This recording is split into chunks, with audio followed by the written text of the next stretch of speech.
మరియు BC times ఆధ్వర్యంలో press క్లబ్లో విద్యా హక్కు చట్టం అదేవిధంగా ఫీజు రియంబర్స్మెంట్పై చర్చా కార్యక్రమానికి ఉమ్మడి జిల్లా వ్యాప్తంగా పెద్ద ఎత్తున వచ్చేసినటువంటి అన్ని బీసీ కుల సంఘ ప్రతినిధులకు విద్యార్థి సంఘ నాయకులకు అందరికీ పేరున హృదయపూర్వకంగా మేము ధన్యవాదాలు తెలియజేస్తున్నాం. ఈరోజు ప్రధానంగా మా రాష్ట్ర అధ్యక్షుడు చెప్పినట్లుగా ఈ జిల్లాకు సంబంధించిన వ్యక్తి ముఖ్యమంత్రి అదేవిధంగా విద్యాశాఖ మంత్రిగా ఉన్నాడు కాబట్టి ఏదైతే ఈ 2009 విద్యా హక్కు చట్టాన్ని పూర్తి స్థాయిలో ఇంప్లిమెంట్ అయ్యే విధంగా కృషి చేయాలని, అదేవిధంగా రాష్ట్ర వ్యాప్తంగా ఈ చట్టాన్ని అమల్లోకి తెచ్చి బీద బడుగు బలహీన వర్గాలకు చదివే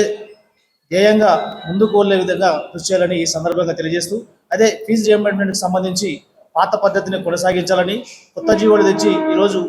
ఫీజు రియంబర్స్మెంట్ను నీరుగార్చే విధంగా ప్రయత్నాలు చేస్తున్నటువంటి ప్రభుత్వానికి మేము ఒక హెచ్చరికలాగా ఈరోజు ఈ రౌండ్ టేబుల్ సమావేశం నిర్వహించడం జరిగింది. ఈ జీవోలు ఏదైతే తెచ్చిందో దాన్ని మొన్న నిన్ననే హైకోర్టు కూడా స్టే విధించడం జరిగింది. పాత పద్ధతిలోనే చేయాలని, మీరు ఏదైతే రేపు భవిష్యత్తులో అంటే మీరు ఈరోజు అధికారం రావడానికి ప్రధానంగా ఏదైతే ఈ బీసీలు మీ వెనుక ఉన్నారో, ఈరోజు మెజారిటీ పీపుల్ ఈ ఫీజు రియంబర్స్మెంట్లో బీసీ ఎస్సీ ఎస్టీ బిడ్డలే ఉంటారు కాబట్టి మీరు మీ అధికారానికి రావడానికి ఏ విధంగా అయితే ఈ బీసీలు అందరం సహకరించడమో, రేపు మీరు బీసీ వ్యతిరేక విధానాలు కానీ ఈ ఫీజు రియంబర్స్మెంట్ విషయంలో కానీ విద్యా హక్కు చట్టంలో కానీ ఈ బీసీలను ఎస్సీలను కానీ అనగదొక్కే విధంగా ప్రయత్నం చేస్తే ఖచ్చితంగా మీకు తిరుగుబాటు తప్పదని ఈ సందర్భంగా తెలియజేస్తూ, మేము ఈ విద్యా హక్కు చట్టం అమలుకు సంబంధించి ఫీజు రియంబర్స్మెంట్ సంబంధించి విడతల వారీగా ఉమ్మడి జిల్లా వ్యాప్తంగా కార్యక్రమాలు చేపడతాం. మీ మండల స్థాయిలో ఈరోజు గ్రామీణ స్థాయిలో కమిటీలు వేసుకొని ఆ విద్యా హక్కు చట్టం పూర్తి స్థాయిలో ఇంప్లిమెంట్ అయ్యే విధంగా మేము తప్పకుండా ఈ బీసీ సమాజ ఆధారంగా అన్ని బీసీ కుల సంఘ ప్రజా సంఘాల నేతృత్వంలో కమిటీలు వేసుకొని గ్రామానికి మండల స్థాయిలో తిరిగి ఆ చట్టం అమలయ్యే విధంగా కృషి చేస్తామని ఈరోజు ఈ చర్చా వేదిక ద్వారా రౌండ్ టేబుల్ సమావేశం ద్వారా పూర్తి స్థాయిలో నిర్ణయించుకోవడం జరిగింది. భవిష్యత్తులో మా ధ్యేయం ఒకటే, ఈ చట్టం అమలయ్యే విధంగా రియంబర్స్మెంట్ విధంగా పక్క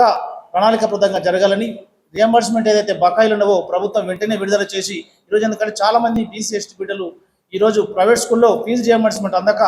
చాలా కాలేజీలు ఈరోజు సర్టిఫికేట్ లేక పిల్లలు ఇబ్బంది పడుతున్నారు. అటువంటి ఇబ్బందులు తొందరగా తొలగించాలంటే మీరు ఏదైతే బకాయిలు ఉన్నారో బకాయిలు వెంటనే చెల్లించి ఈరోజు బీసీ బిడ్డల విద్యార్థుల భవిష్యత్తుకు మీరు ఆదర్శంగా నిలవని సందర్భంగా తెలియజేస్తూ, నేను బీసీ సమాజ్ అధ్యక్షుని. ఈనాడు మహబూబ్నగర్ ప్రెస్ క్లబ్లో విద్యా హక్కు చట్టం ఫీజు రియంబర్స్మెంట్ మీద రౌండ్ టేబుల్ సమావేశం నిర్వహించడం జరిగింది. ఈ రౌండ్ టేబుల్ సమావేశంలో దాదాపు బహుజన సమాజం అంతా కూడా పాల్గొనడం జరిగింది. విద్యా హక్కు చట్టాన్ని ఇప్పుడున్నటువంటి ముఖ్యమంత్రి విద్యాశాఖ మంత్రికి ఉన్నాడు కాబట్టి, ఇది వారి సొంత జిల్లా కాబట్టి మేము వారిని తీర్మానం ద్వారా కోరింది ఏంటంటే, విద్యా హక్కు చట్టాన్ని పర్ఫెక్ట్గా అమలు చేయాలి, బహుజన వర్గాలంతటికీ కూడా విద్యా హక్కు చట్టం వర్తించే విధంగా కార్యాచరణ ఉండాలనే దాని మీద ఈ సమావేశం తీర్మానించడం జరిగింది. అట్లే ఫీజు రియంబర్స్మెంట్ కూడా ప్రతి ఒక్కరికి వచ్చే విధంగా ఎలిజిబిలిటీ ఉన్నటువంటి విద్యార్థులందరూ కూడా ఫీజు రియంబర్స్మెంట్ ఇప్పించాలని, ఫీజు రియంబర్స్మెంట్ బకాయిలు కూడా వెంటనే చెల్లించాలని. అకాడమిక్ ఇయర్ స్టార్ట్ అవుతుంది కాబట్టి ఫీజు రియంబర్స్మెంట్కి సంబంధించి ఎవరైతే అర్హులు ఉంటారో ఆ విద్యార్థులందరూ కూడా అడ్మిషన్లు వచ్చే విధంగా, ప్రతి ప్రొఫెషనల్ కోర్సెస్లో కానీ డిగ్రీలో కానీ ప్రతి విద్యార్థికి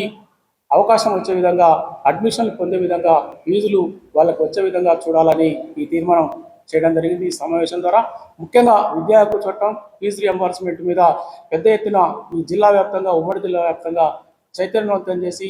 ఈ భావజాల వ్యాప్తి ద్వారా విద్యార్థి లోకానందరినీ కూడా యువతను కూడా చైతన్యవంతం చేసి ముందుకు పోవడానికి ఈ సమావేశంలో తీర్మానం చేయడం.